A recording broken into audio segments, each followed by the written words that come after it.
Thank you. Now a little bit of Bill O'Reilly. These other progressive things, we got to stop this now. I'm telling you, I don't have any progressive friends anymore. They're gone because I can't stomach them. Criminals running wild, murdering people because progressive DAs funded by George Soros don't want to punish the violent criminals. That's what you're giving me? You support that? Get out of my house. Out. I've had it. Biden is not going to get any better. And the Democratic Party has to get destroyed next November. I don't care whether you like Trump or not. Trump governed this nation in a responsible way where everybody prospered. And if you don't believe that, you're a moron. Every single thing, every single indicator was on positive territory. All the working people, no matter what color they were making more money and there were more jobs. We didn't have inflation. We didn't have supply problems. We didn't have any of it. Now we got all of it, in addition to an open border. These other Anyways, he's right. This is the reason I'm playing this is because it's about time somebody said this. And it's about time he said this. He's been riding the gravy train for a long time. He's been this neutral observer and using the events of the day to write books and get rich. Now, finally, it dawns on him that if he doesn't do something, he doesn't stand up culturally, not just politically, but culturally, stand up and do something, there's not going to be any riches for him to take advantage of. Okay, and when I mean stand up culturally, he said all of his left-wing buddies and friends, all of his socialist, Democrat friends are gone. He kicked them out. Get out of the house. We all need to do that. Now, I've already done that myself. I figured that out a long time ago. I don't want to associate with people that are going to be backing idiots like President Joe Biden. I'm just not going to do it. Okay, so if that's the way you want to go, you go your way, I'll go mine. But especially stay out of my house. And I've said it before.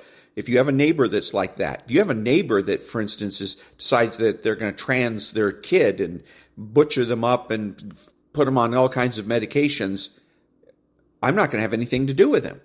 I'm going to just walk past him. I might even tell him, look, you're a scumbag, and I don't want anything to do with you. As far as I'm concerned, the only reason you're not in prison is because this isn't illegal yet. But I'm looking forward to the day that what you're doing is illegal and you go to prison. And then after that, I don't even acknowledge him. He doesn't exist. Again, be conservative, live conservative, surround yourself with conservatives. That's how we win, culturally speaking. Politically, a little bit of a different story, but culturally speaking, that's the way we win. And that's what Bill O'Reilly has finally woken up to. Back in a minute. Good morning. It's Monday, Medal of Honor Monday, February the 5th, and this is The True Conservative. Welcome to all the butchers, bakers, and candlestick makers out there. This is Ron, your host, and the only true conservative in the United States today. So today, after the Serenity Prayer and the patriotic song of the day, we will have the patriotic shorts, the motivational shorts, Bishop Barron, Ayn Rand, the 33 Strategies of War, and the Medal of Honor. All that and more when I get back.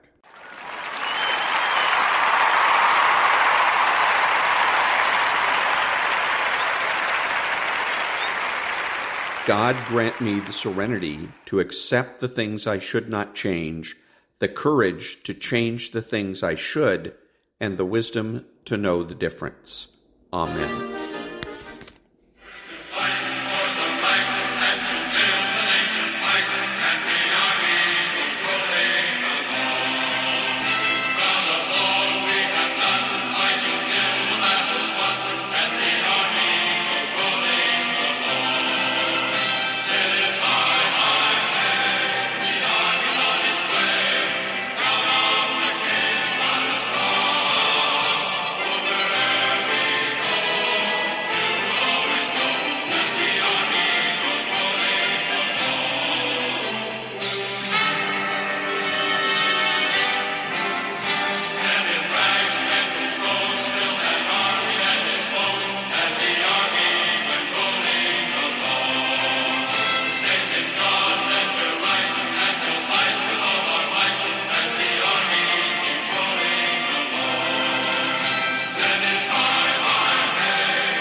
Thank you. Now, the news. Atmospheric river slammed California, putting 40 million under a flood watch. There has been mudslides and swift water rescues as officials urge people to stay home. As Jacqueline Lee reports, the storm system continues to evolve. Dramatic scenes throughout Southern California as it gets pummeled by an atmospheric river, dumping more than a month's worth of rain in 24 hours. I never imagined it would be this bad. First responders performing swift water rescues, mudslides slamming into homes and down trees, destroying cars. The typically dry LA River now raging. Stay safe and off the roads. Only leave your house if it is absolutely necessary. And a mudslide destroying 2 homes in Studio City, leading to the evacuation of 16 people. Just to clarify, 11,958 and 11,960, those are the homes with the most damage. That's correct. At this time, those are the only that did incur damage from the debris flow. ABC's Ginger Z is in Studio City. Here in Studio City, that is the hillside that collapsed in heavy rain. The debris flow, the rocks coming down into this home, blasting through their garage and pushing that car. And look at the debris that lined up here, smashing into the SUV and flowing down the street. Another massive mudslide in Beverly Hills this afternoon. Tons of mud swamping homes, cars, anything in its path. California Governor Gavin Newsom declaring a state of emergency in 8 counties, including San Diego, Los Angeles, and Ventura. Winds up to 80 miles per hour in the San Francisco Bay Area, knocking out power to more than 900,000 customers. A dramatic rescue near Santa Rosa after this colossal tree fell onto a car and trapped the driver. Later rushed to the hospital with severe injuries. And in San Mateo County, a 100-year-old eucalyptus tree toppling in this fierce weather, blocking the entrance to a preschool. And despite this rough weather, the LA Unified School District, which is the second largest in the country, will remain open. The stormy weather will continue through Tuesday. Jacqueline Lee, ABC News, Santa Barbara. The Weather Service is forecasting up to 8 inches of rainfall across Southern California's coastal and valley areas, with 14 inches possible in the foothills and mountains over the next 2 days. Tonight, a bipartisan Senate agreement with the White House faces stiff opposition from conservatives in the House. The $118 billion bill on the southern border will overhaul the asylum system, giving the president new powers to expel migrants. But it's all tied to other national security interests, like billions of dollars in aid to Ukraine, conditions that are unfavorable with conservatives. Natalie Brand is on Capitol Hill today. Senate negotiators are touting a bipartisan compromise to try to secure the southern border. These are powerful new tools that allow any administration, this one and future administrations, to actually gain control of the border. The newly unveiled bill would give the administration new emergency authority to shut down asylum processing between ports of entry, allowing immediate deportation before asylum is requested. That would happen when migrant encounters reach a daily average of 5,000 over a week. It also ends catch and release policies and speeds the asylum review process for those who are not deported. If we had this law in place right now, the border would be closed and we would say, no, it's got to be an orderly process. The bill also includes $60 billion in aid to Ukraine and another $14 billion for Israel, plus humanitarian assistance and other support.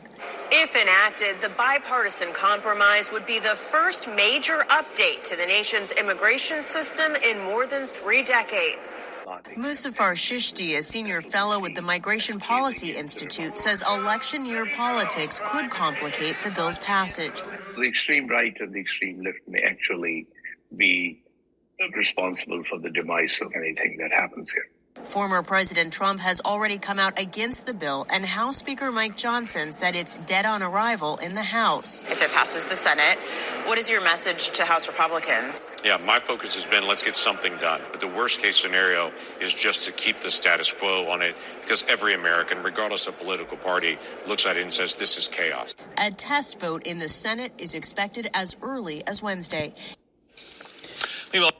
Thank you, and that was the news. Back in a minute.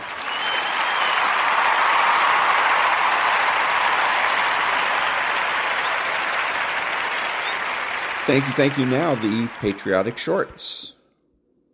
Did you know in the film Platoon, there is a scene at the end where Captain Harris, played by Dale Dye, is standing still among the chaos? This scene has a hidden meaning that reveals the personal trauma of the actor and the director. Dale Dye, who was a military advisor for the film, had actually served in Vietnam and was a decorated Marine Corps veteran. He was having a real flashback in that scene, reliving his memories of the war. Oliver Stone, the director of the film, who also served in Vietnam and was wounded twice, recognized what was happening and instructed the cameraman to slowly zoom in on him. He later decided to include that scene in the final cut of the movie as a powerful testament to the lasting impact of the war on those who fought in it. Did you know in the movie Flags of Our Fathers, there is a scene based on a true event that happened during the invasion of Iwo Jima? A Marine falls overboard from one of the ships in the huge convoy heading to the island. The ship behind him sees him in the water but cannot stop to rescue him. They have to follow the strict formation and speed of the fleet. They throw him a life preserver and hope that he will be picked up by one of the smaller escort vessels that are guarding the convoy, but they never find out if he survives. This tragic story is told by Chet Hack, a Coast Guardsman who served on LST 763. The name of the Marine who fell overboard is unknown. He may have been one of the many casualties that were never identified or recovered. Have you ever wondered, why do fighter pilots salute before takeoff? Let me explain. Fighter pilots traditionally salute before takeoff as a way to pay respect to the ground crew who worked hard to prepare the aircraft for flight. It is a gesture of appreciation for the team who fueled the jet, performed maintenance checks, and ensured the aircraft is safe to fly. By saluting, the pilot is saying thank you to those who helped make the mission possible. It is also seen as bringing good luck for the flight. Even as technology has advanced, the salute remains an important ritual that helps bond the pilot and crew. It reminds everyone of their shared goal to return safely from the mission. He served in the 502nd Parachute Infantry Regiment of the Army's 101st Airborne Division. His name was Guy Whidden, Jr., and he was just 300 feet off the ground when he jumped in the early morning hours of June 6, 1944. The scene was chaotic and terrifying. Paratroopers hitting the ground before their chutes opened and bullets coming at them from all directions. On his way down, Whidden felt something hit his chest hard. He reached his hand up to inspect the damage and pulled out his pocket Bible. A bullet was lodged in the back cover, having traveled almost entirely through the thick book, which he kept on him at all times. Guy landed in a ditch, with a German officer hovering over him, a pistol pointed at his head.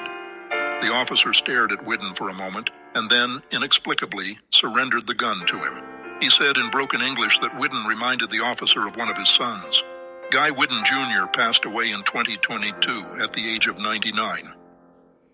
Did you know in the film Fury, you may have noticed that the tank gunner Boyd Bibleswan yells on the way every time he fires the main gun, "Fire! On the line!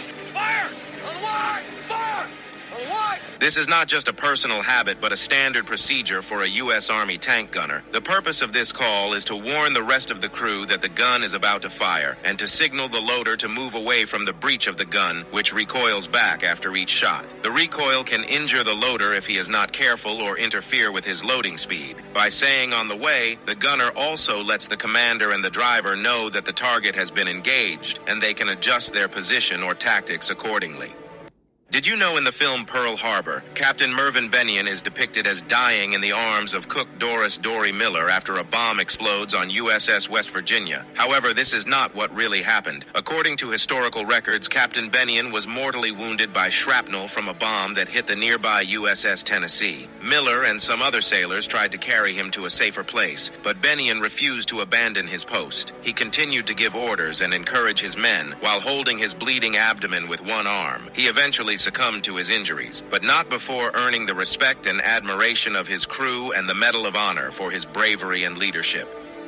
Did you know in the film Midway, the film shows how the U.S. Devastator used a faulty Mark 13 torpedo to attack the Japanese ships at the Battle of Midway in 1942. The Mark 13 was supposed to be a powerful weapon that could sink enemy vessels from the air, but it had many problems before and during the war. Many of them failed to launch, ran on the surface, or sank after hitting the water. The U.S. Navy had to fix them by adding a wooden ring around the torpedo head and a shroud around the propeller fins to protect them from damage. damage. However, even these improvements did not make the Mark 13 reliable enough for combat. In Midway, only one Mark 13 torpedo hit its target and exploded on an oil tanker called Kiyosumi Maru. The explosion made a big hole in the ship's front, but it did not sink it. The Kiyosumi Maru continued its mission and survived until the end of the battle. Did you know in the movie Saving Private Ryan, some people think that the scene where the Rangers throw mortar rounds by hand is unrealistic, but this actually happened in World War II. Charles Kelly, a Medal of Honor recipient, did this in Italy in 1943. He attacked a German tank column alone. He picked up mortar rounds from a dead soldier and threw them at the tanks. Kelly used a technique that was uncommon but not impossible for World War II soldiers. He removed the safety pin from the mortar rounds and slammed the tail of the round against something solid. This simulated the force of the weapon firing and armed the fuse. Then he threw the round at the enemy tanks, hoping it would explode on impact or near them. This was very dangerous and risky, as the mortar round could explode in his hand or near him. He also had to aim well and throw with enough strength and accuracy. He did not manage to destroy any tanks, but he showed great bravery and determination. Did you know in the film 1917, the scene depicting the discovery of milk added to the canteen and then given to a woman caring for a baby is inspired by an almost identical account given by Sergeant Richard Tobin of the Hood Battalion in the Royal Naval Division, who participated in the fall of Antwerp in October 1914. According to Tobin's memoir, he and his comrades were sent to clear out some houses in Antwerp after it was captured by the Germans. They found a bottle of milk in one of the houses and decided to take it with them. They later met a woman who was looking after a baby that was not her own. She told them that she found the baby in her house after it was left by its parents. She also said that she had no milk for the baby, so they gave her their bottle. Tobin's memoir ends with this sentence: the British government had lost a water bottle, but a baby found a meal. He was a member of C Company in the 134th Infantry Regiment, part of the 35th Infantry Division. They had seen some of the most difficult fighting during the Battle of the Bulge in the brutal winter months as they beat back the German counteroffensive. He was Private First Class James Jimmy Graff, and in the spring of 1945, his unit was moving along the Elbe River to clear out pockets of German resistance. It was in a little town of Ziberick where he met an elderly German woman named Frau Peters. She was emaciated and weak, but insisted on feeding Graff and his men with her remaining chicken and a sausage she had preserved for months. Graff demurred, but she refused to take no for an answer. "I have 3 boys somewhere in Russia," she said in broken English through tears. "I haven't seen them in years. I hope a Russian mother is feeding them." Graff would survive the war, but sadly Frau Peters would pass away a few months later, and her boys never made it home. And that was the Patriotic Shorts. Back in a minute.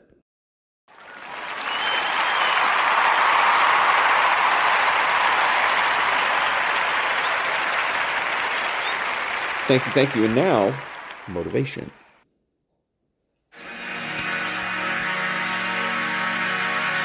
Greatness has a cost. It reschedules your plans for you. It puts your family and friends on hold. It makes you feel misunderstood. And it will put you in some deep, dark holes. Greatness demands everything from you. Your mind, your body, your spirit, and your soul. Losers always talk about how they hate to lose, but they don't do anything about it. Winners will do whatever the it takes. Winners will show up and stay late every day until they're winning. Winners will talk to anybody they can that can help them and take the lessons to heart and put them in play. That's what winners do. The individual who is willing to endure more pain, more suffering, more obstacles, more setbacks, more failure will win in the end. It is that simple. Is there another man out there that is willing to give up more than what you're willing to give up? There's a lot of factors you can't control in life, but there's one thing you can. What you sacrifice. The effort you bring to the table every single day. You have control over that. You have say over that. Don't let another human being outwork you. Ever. If you're going to be successful in this game, you got to have a dog within you. You got to know it's a dog fight, and you got to go get that fight. Life ain't going to be easy. Ain't nobody going to hand you nothing. You still got to go to work. You still got to compete against everybody in your industry. Life's still going to happen while you trying to blow up. All men are created equal. Some just work harder. You want to know what it takes to succeed as bad as you want to breathe. It's what goes on when the cameras go off. Hard work, determination, and grit. You will not outwork me.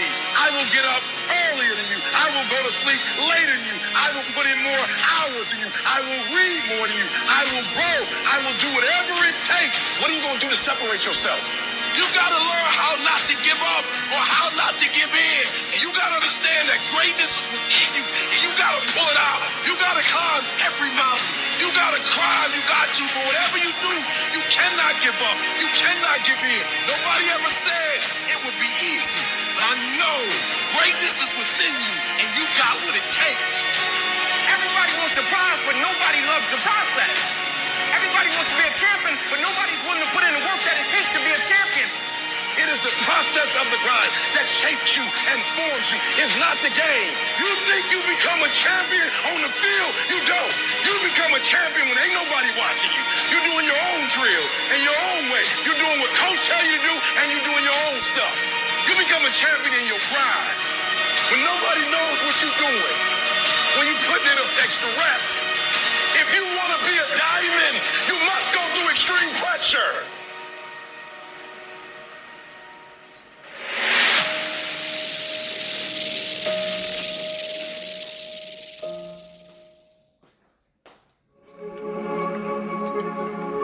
When things are going tough, when the war is at my back door, when there is a threat that's imminent, that's when it's showtime.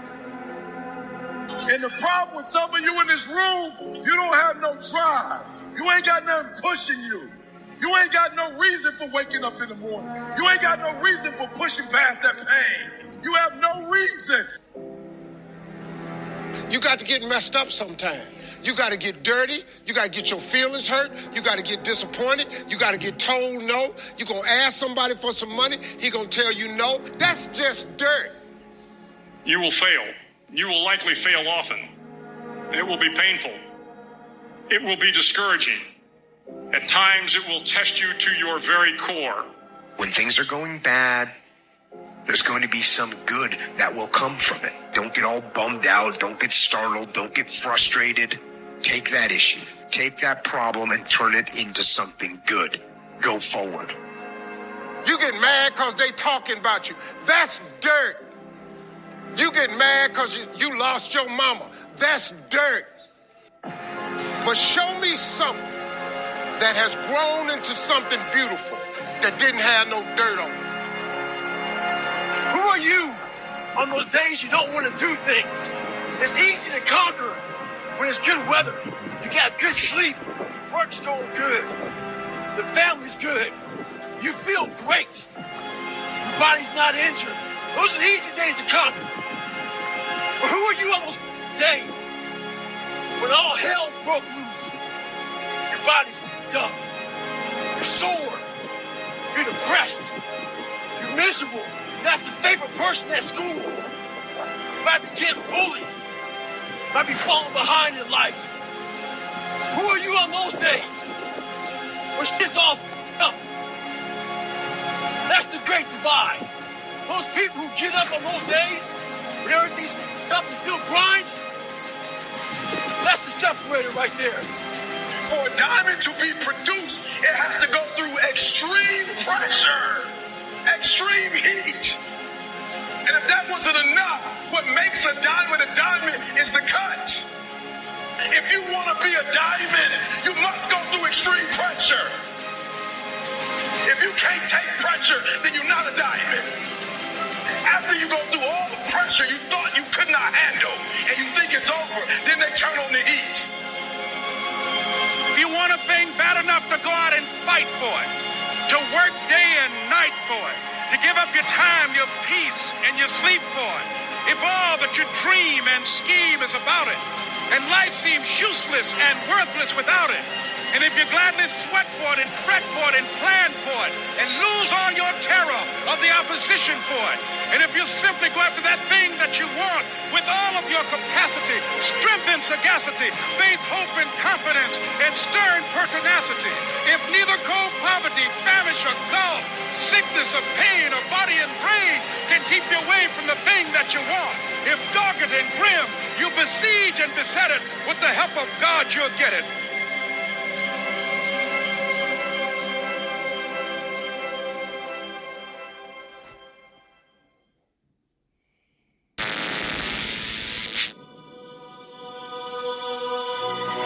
Let me explain something to you, people. When you show up late, when you are out of shape and your job requires you to be in shape, when you are not working as hard as you know you can work on the job, when you are giving people attitude because they're giving you an attitude, it's like a cycle of death. It ain't gonna stop. If your goal is to work your way up the success ladder, if you're gonna have a problem with everybody who has a problem with you, do you think that's gonna help you to get to the top even faster? You know how many times I gotta laugh at shit that ain't funny? You know how many times I gotta go to dinners and events and places and be around people that I don't fuck with at all? But guess what? If it's a game of survival, we gonna get from where we are to where we trying to be. Your pride and your ego is out of fucking control. Your pride and your ego has been killing your career growth. Your pride and your ego and your attitude has compromised the altitude of your career. You know better, but you're deciding to not do better. You are a lazy, unprofessional, mean attitude-having motherfucker. And yet, when things are not happening good for you, when things are not coming your way, when things are not happening as fast as you want them to happen, you blame everybody else and what they're doing and saying, and you completely disown everything that you're doing to contribute to your career not going to another level. I refuse to be aware of something I could be and should be doing better and purposely decide to not do it. I refuse. That's just like inviting broke into your life. Your pride and your ego has stopped you from being thirsty. You're in your own way. You are the reason your career is not on the next level. Nobody else but you. You know better, but the question is, are you willing to do better? Stop running around acting as if you don't have a choice. You do have a choice. You do have a choice.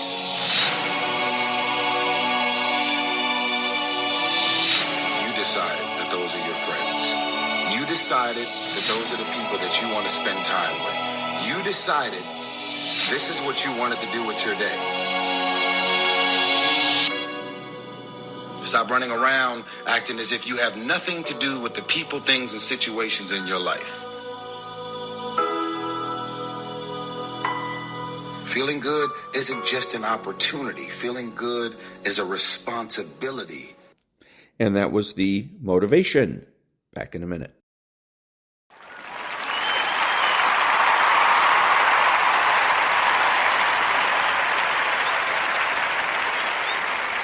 Thank you. And now, the daily law for February the 5th. February 5th. Accumulate skills. There is much to be known.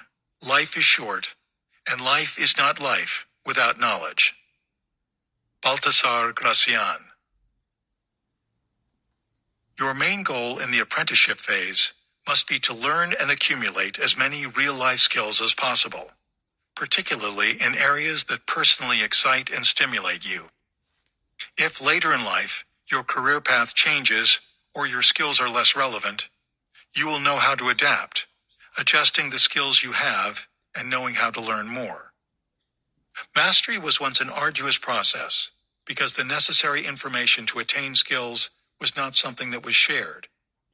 If your interest was in the sciences, your only hope was to be in the right social class that would allow you to attend the only universities that trained scientists. Now, with the internet, these walls around information have been shattered. You must take supreme advantage of the opportunities the internet now offers for accumulating skills through various online resources. Daily law. Acquiring a set of skills is the key to navigating a turbulent work world. The ability to later combine these skills is the best path to mastery. Robert Greene. 5 key elements for a new model of apprenticeship. The New York Times, February 26th, 2013. And that was the Daily Law for February the 5th, Accumulate Skills, from the book The Daily Laws by Robert Greene. Back in a minute.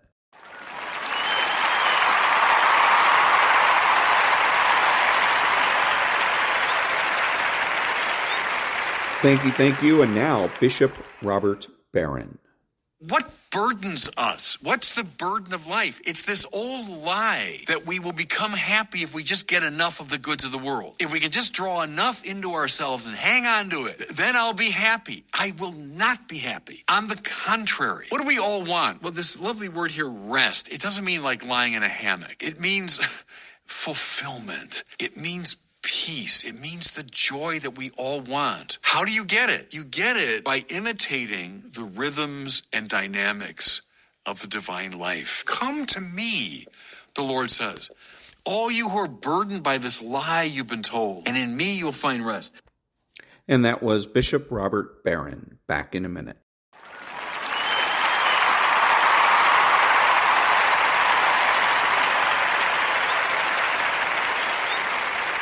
Thank you. And now, the Ayn Rand thought of the day.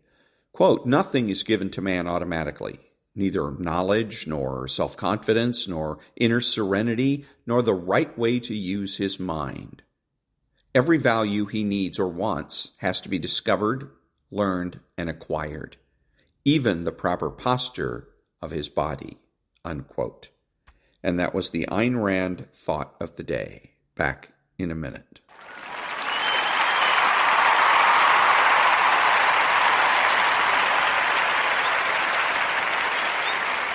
Thank you. And now, the 33 strategies of war. We often imagine that we generally operate by some kind of plan, that we have goals we are trying to reach, but we're usually fooling ourselves. What we have are not goals, but wishes. Our emotions infect us with hazy desire. We want fame, success, security, something large and abstract. This haziness unbalances our plans from the beginning and sets them on a chaotic course. What have distinguished all history's grand strategists, and can distinguish you too, are specific, detailed, focused goals. Contemplate them day in and day out, and imagine how it will feel to reach them, and what reaching them will look like.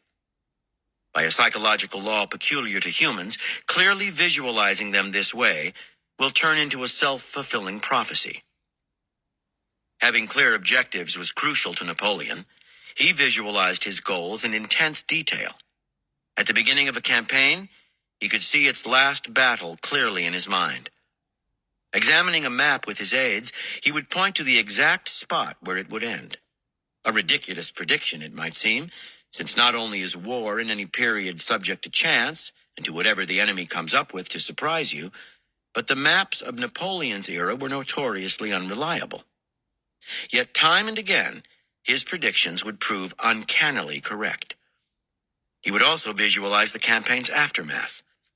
The signing of the treaty, its conditions, how the defeated Russian Tsar or Austrian Emperor would look, and exactly how the achievement of this particular goal would position Napoleon for his next campaign. As a young man, Lyndon B. Johnson, despite his limited education, was determined to become president one day. Dream turned into obsession. He could picture himself as president, strutting the world's stage. As he advanced in his career, he never did anything without one eye on this ultimate objective. In 1957, Johnson by that time a Texas senator, supported a civil rights bill. That damaged him in Texas, but elevated him nationally. Apparently, a senator from the South had stuck his neck out, risking his job. Johnson's vote caught the attention of John F. Kennedy, who in the campaign of 1960 nominated him for vice president, the job that was ultimately Johnson's stepping stone to the presidency. Clear, long-term objectives give direction to all of your actions, large and small. Important decisions become easier to make. If some glittering prospect threatens to seduce you from your goal, you will know to resist it. You can tell when to sacrifice a pawn, even lose a battle, if it serves your eventual purpose. Your eyes are focused on winning the campaign, and nothing else. Your goals must be rooted in reality. If they are simply beyond your means, essentially impossible for you to realize, you will grow discouraged, and discouragement can quickly escalate into a defeatist attitude. On the other hand, if your goals lack a certain dimension and grandeur, it can be hard to stay motivated. Do not be afraid to be bold. In the large sense, you are working out for yourself what Alexander experienced as his destiny, and what Friedrich Nietzsche called your life's task, the thing toward which your natural leanings and aptitudes, talents and desires seem to point to. Assigning yourself a life task will inspire and guide you. The goal's nature is critical. Some objectives, if realized, will hurt you in the long run. The objectives of grand strategy in the true sense are to build a solid foundation for future expansion, to make you more secure, to increase your power. When Israel seized the Sinai Desert during the Six-Day War in 1967, what seemed to make sense was creating a kind of buffer zone between itself and Egypt. In fact, this just meant more territory to patrol and control, and it created a cause to motivate enduring hostility in the Egyptian populace. The Sinai was also vulnerable to surprise attack, which is what ended up happening in the Yom Kippur War of 1973. Since holding on to the desert, though seductive, ultimately disserved the needs of security. In the terms of grand strategy, it was probably a mistake. It is sometimes hard to know what the long-term effects of achieving a goal will be, but the more seriously and realistically you examine the possibilities downwind, the less likely you are to miscalculate.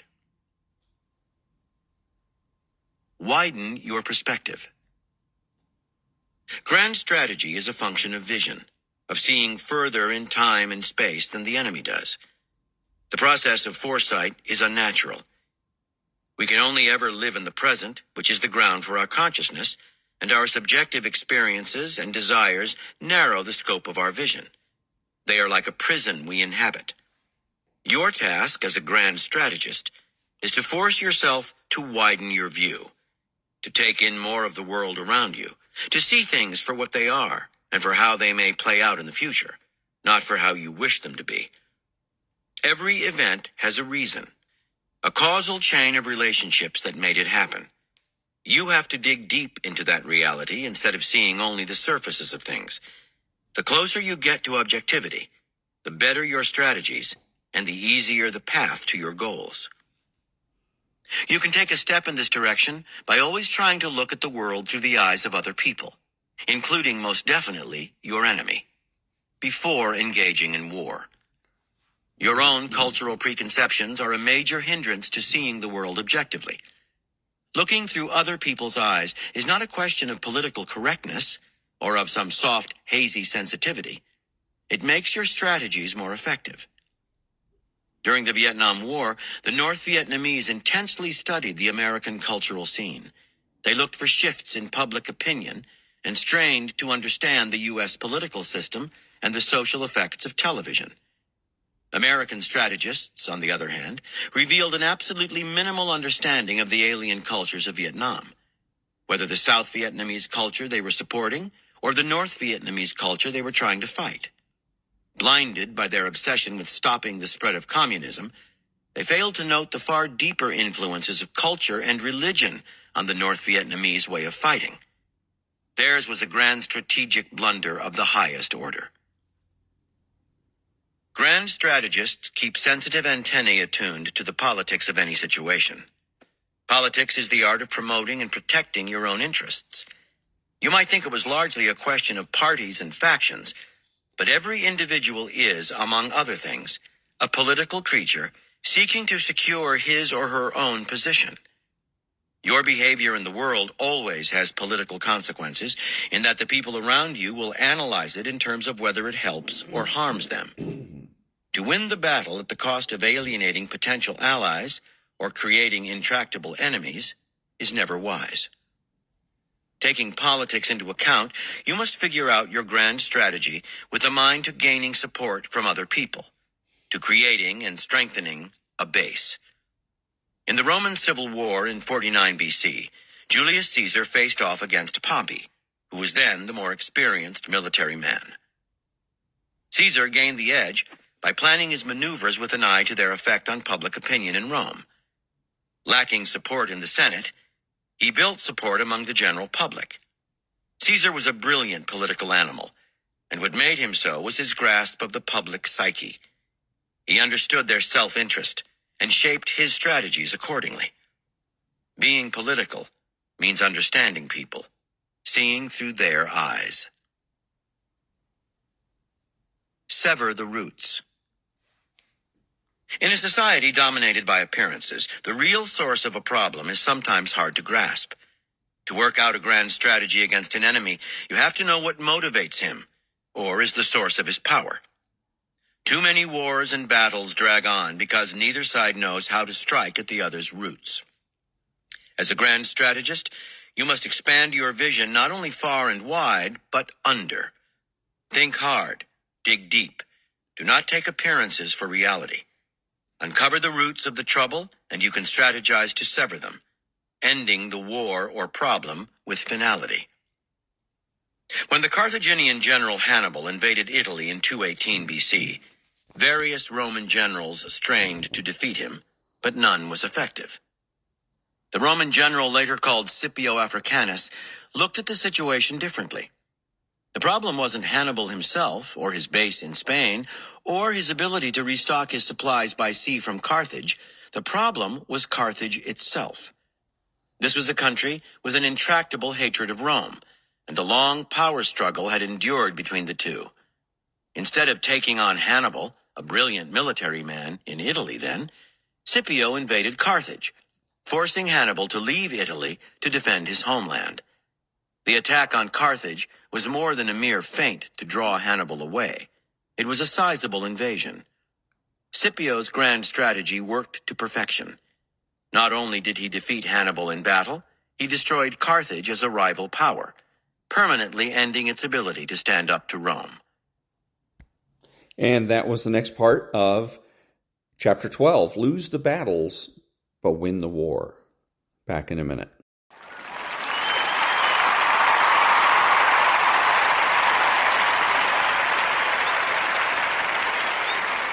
Thank you. If you are a Democrat, you should be voting Republican because the Republican Party is the true party of civil rights. It always has been. It was the party of civil rights in the Civil War, and right after the Civil War, it is the party that came up with the first three civil rights bills, all that were killed by Democrats, by the way. So it's the Republican Party that has always been about civil rights. So if you as a Democrat are interested in civil rights, you need to vote Republican and become a Republican. Back in a minute.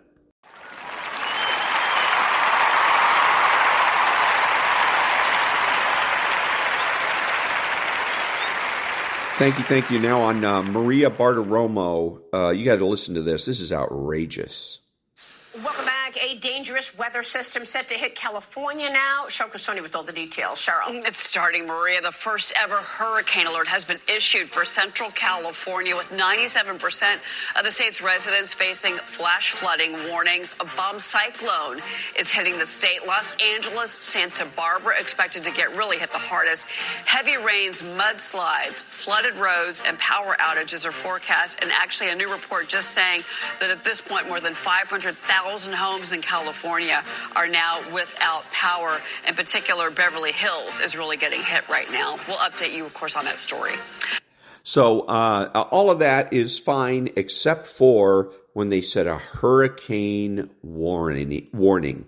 Remember who issues these warnings and watches and whatnot. It's the government. And this is a Democrat government in a Democrat state, and they love them some global warming / climate change. What better way to try to emphasize and get in your psyche with climate change than to issue a hurricane warning? There's no hurricane. Look at the maps. Look at any weather map and show me where there's a hurricane. There isn't any. We had a hurricane that was actually downgraded to a tropical depression or something, or tropical storm when it finally hit Southern California, but it came up from lower Mexico, southern Mexico, up the Pacific, and it clipped the very bottom of California. But right now, look at any map. There's no hurricane on the horizon. So all of this is an exaggeration designed to get in your psyche about climate change.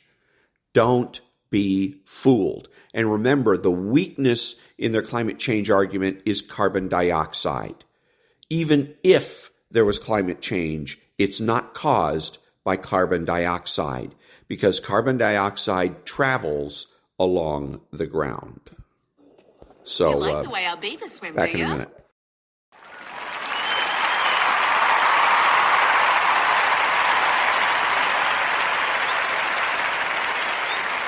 Thank you. And now some Varney and Company. Promote in-person collaboration. So I guess if you're working from home and you don't want to come in, that's it. Good luck. Goodbye. All right. Thanks, Lauren.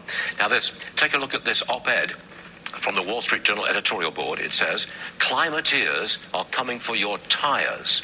They say that lawmakers in Washington state want to regulate the kind of tires allowed on your truck or car. Jason Rant's with us. Jason, what is the connection between tires and climate change? Well, they're saying some of the tires are too heavy and too thick, thus the car will exert more energy, pushing more carbon emissions into the environment. There we go. So remember, when you all this talk about climate change, the simplest rebuttal is to say, yeah, but it's not because of carbon dioxide. Because you got to remember, carbon dioxide never has been, isn't now, and never will be a greenhouse gas. All of environmental, whether it's global warming or climate change, is all based on the greenhouse gas theory. And that theory says that 11 miles high in the sky is where gases get trapped. And those gases help to keep the Earth warm. That without those gases, we'd be like the moon. We'd be just frozen. So, carbon dioxide travels along the ground, therefore it cannot be a greenhouse gas. Okay, but they want to regulate carbon dioxide because if they can regulate carbon dioxide, they regulate everything. They regulate your entire existence, my entire existence. They regulate everything. They become the de facto dictators of the earth. Back in a minute.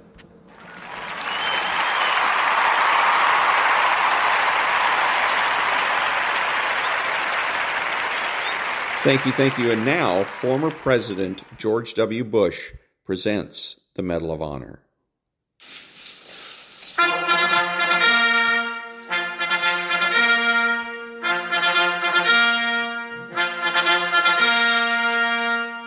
Ladies and gentlemen, the President of the United States.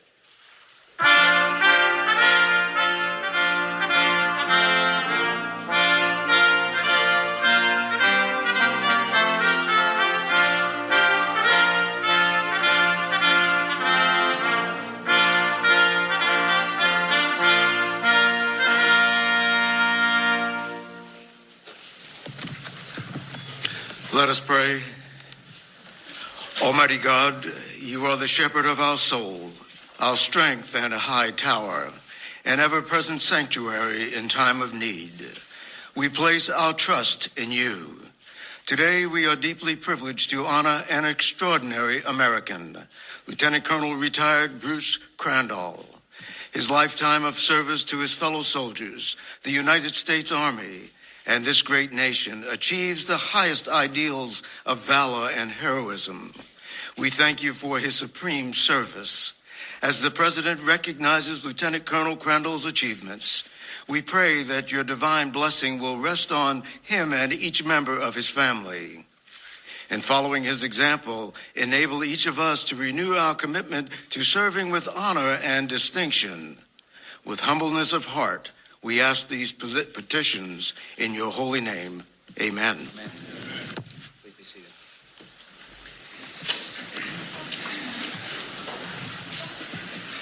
Welcome.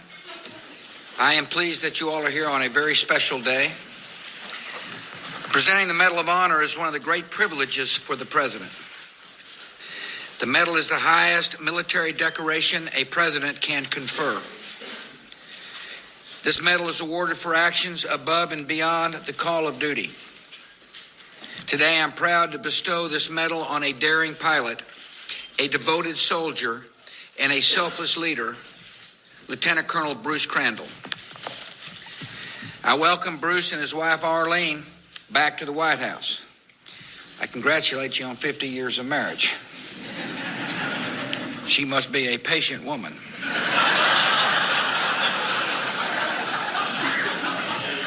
I also am glad that their 3 sons and 3 of their grandchildren are here. Welcome. Especially pleased that some of Bruce's comrades have joined us. As an officer, Bruce always put his men before himself. Today, his men are here for him.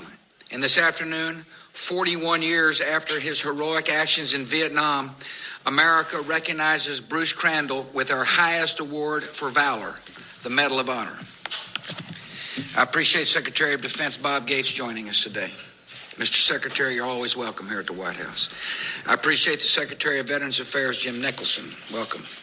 I appreciate members of the United States Congress who've joined us, starting with the ranking member of the Senate Appropriations Committee, Subcommittee on Defense, Ted Stevens, Senator from Alaska, Congressman Norm Dix, who happens to be the U.S. Congressman from Colonel Crandall's district.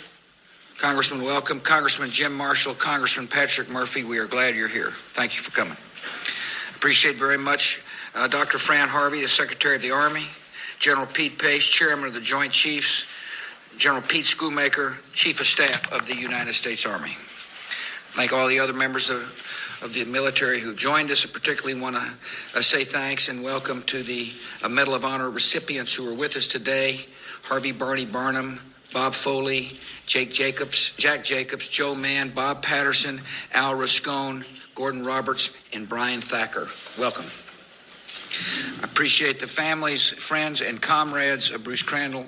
David Hicks, thank you for your blessings. The journey that brought Bruce Crandall to this day began 74 years ago in Olympia, Washington. Growing up, Bruce was a gifted athlete and a bit of a handful.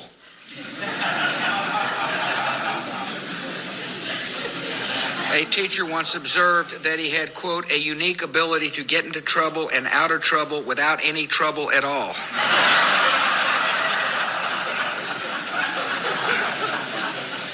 At Olympia High School, Bruce was named an All-American in baseball. He batted .612 for the league champs. We better check the scorecards. His dream was to be drafted by the New York Yankees. Instead, he got drafted by the U.S. Army. He was commissioned as an officer, trained as an aviator.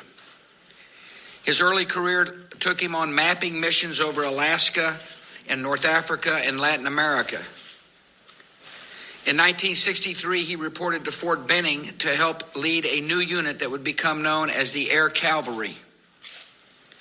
2 years later, he arrived in Vietnam as a major and as a commanding officer in the 229th Assault Helicopter Battalion. As a leader, Major Crandall earned the respect of his men with his honesty and his humor. He earned their admiration with his remarkable control over a Huey, His radio call sign was Ancient Serpent 6, which is men shortened to Old Snake. Or sometimes they used a more colorful nickname, which we better not pronounce.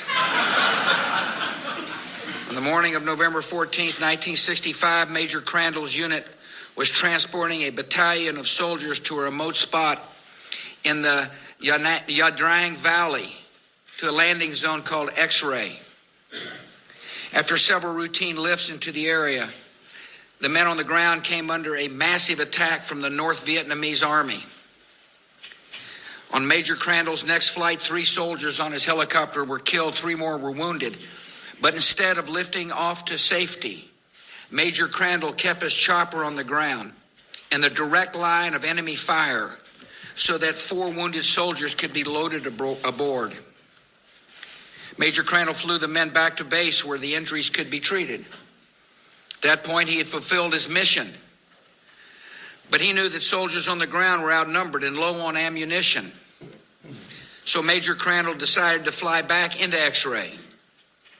He asked for a volunteer to join him. Captain Ed Freeman stepped forward. In their unarmed choppers, they flew through a cloud of smoke and a wave of bullets. They delivered desperately needed supplies. They carried out more of the wounded, even though medical evacuation was really not their mission. If Major Crandall had stopped here, he would have been a hero. But he didn't stop. He flew back into X-Ray again and again. 14 times he flew into what they call the Valley of Death. He made those flights knowing that he faced what was later described as an almost unbelievably extreme risk to his life. Over the course of the day, Major Crandall had to fly 3 different choppers. 2 were damaged so badly they could not stay in the air. Yet he kept flying until every wounded man had been evacuated and every need of the battalion had been met. When they touched down on their last flight, Major Crandall and Captain Freeman had spent more than 14 hours in the air. They had evacuated some 70 wounded men. They had provided a lifeline that allowed the battalion to survive the day. To the men of Yadrang, the image of Major Crandall's helicopter coming to their rescue is one they will never forget. One officer who witnessed the battle wrote, Major Crandall's actions were without question the most valorous I've observed of any helicopter pilot in Vietnam. The battalion commander said, without Crandall, this battalion would almost have surely been overrun. Another officer said, I will always be in awe of Major Bruce Crandall. For his part, Bruce has never seen it that way. Here's what he said.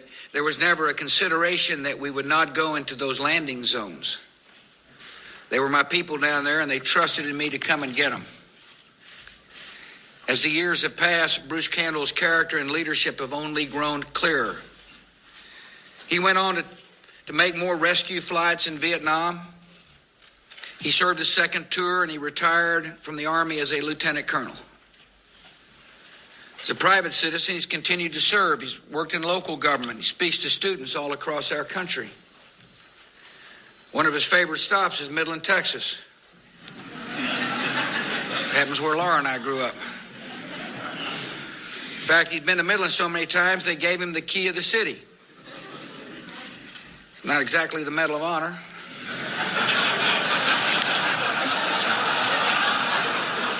It's not a bad thing to have.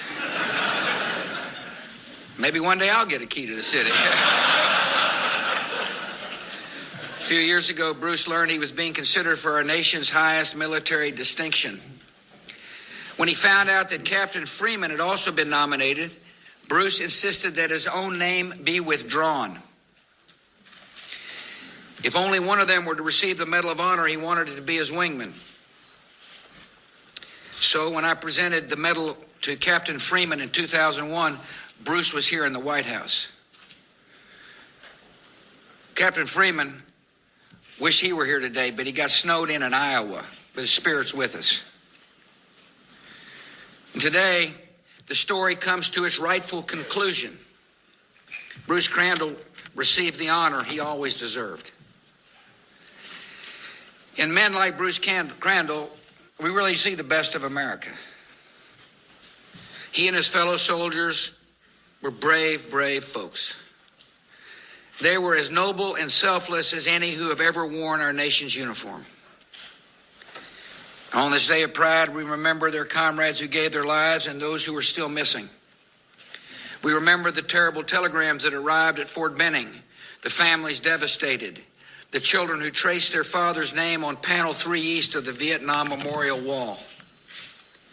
Our sadness has not diminished with time, yet we're also comforted by the knowledge that the suffering and grief could have been far worse. One of the reasons it was not is because the man we honor today, for the soldiers rescued, for the men who came home, for the children they had and the lives they made, America is in debt to Bruce Crandall. It's a debt our nation can never really fully repay. But today we recognize it as best as we're able. And we bestow upon this good and gallant man the Medal of Honor. Commander, please read the citation.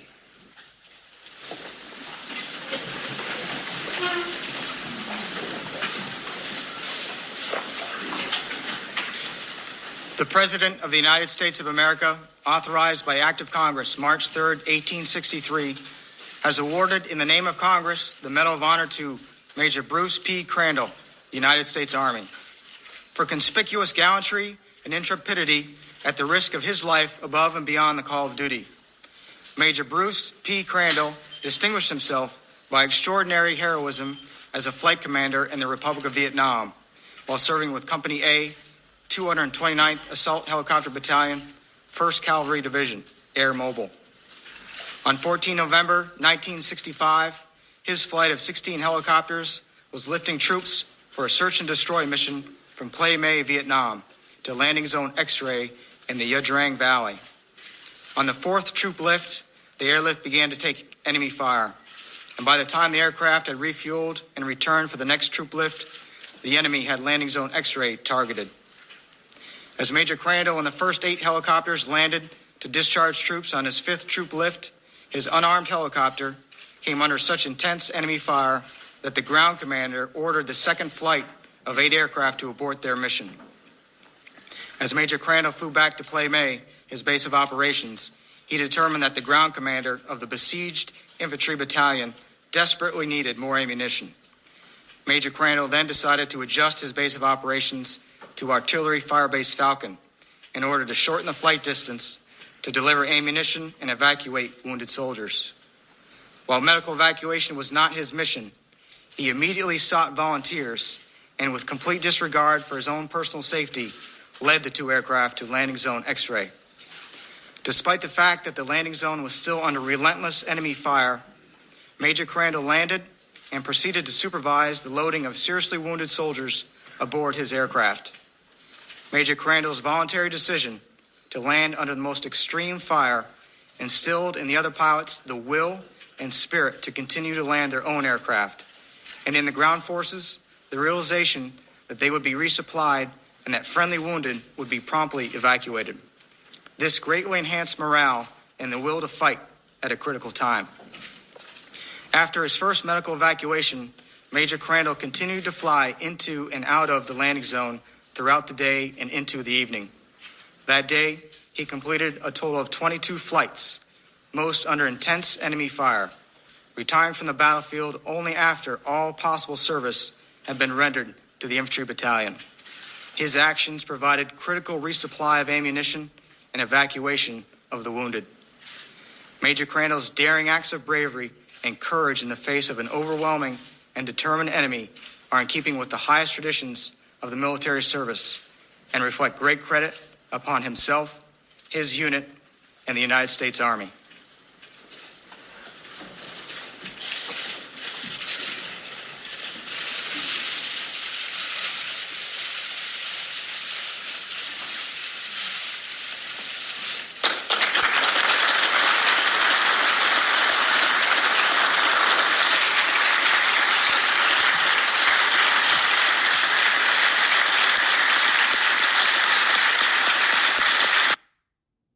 And that was former President George W. Bush awarding the Medal of Honor. Back in a minute.